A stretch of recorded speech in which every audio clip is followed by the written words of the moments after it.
ہم کریں گے ہر مظلوم کی حمایت۔ بسم اللہ الرحمن الرحیم۔ السلام علیکم، میں ہوں حرین فاطمہ اور آپ دیکھ رہے ہیں حمایتی نیوز HD چینل۔ نظر ڈالتے ہیں آج کی اہم خبروں پر۔ منشیات اور گٹکے کے خلاف تھانے میں کمپلینٹ کیوں لگائی؟ عزیز آباد میں واقع پیپلز یوتھ آرگنائزیشن کے آفس پہ منشیات اور گٹکے معاوے فروش عمیر ببلو کا مسلح افراد کے ساتھ پیپلز یوتھ آرگنائزیشن کے جہالوں پہ حملہ۔ ذرائع کے مطابق عمیر عرف ببلو منشیات فروش نے اپنے مسلح ساتھیوں کے ساتھ سبحان نعیم احمد اور ان کے ساتھ بیٹھے افراد پہ تشدد حملہ کرتے ہوئے سبحان اور نعیم اور دیگر ساتھیوں کو شدید زخمی کر دیا۔ حملے میں عمیر عرف ببلو اور اس کے ساتھ آنے والے ساتھیوں نے اسلحہ کا آزادانہ استعمال کرتے ہوئے اندھادھند فائرنگ اور منشیات بیچنے والی عورتوں سے پتھراؤ بھی کروایا۔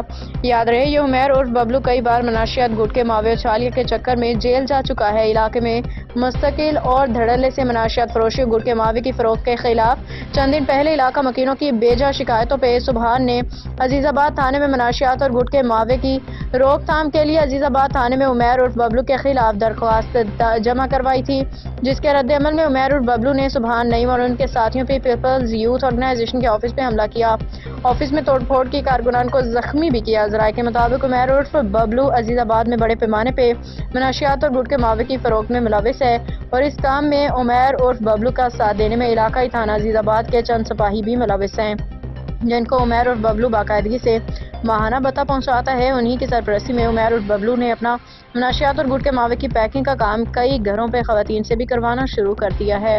اب تک کے لیے اتنا ہی۔ مزید خبروں اور اپڈیٹ سے باخبر رہنے کے لیے دیکھتے رہیں حمایتی نیوز HD چینل۔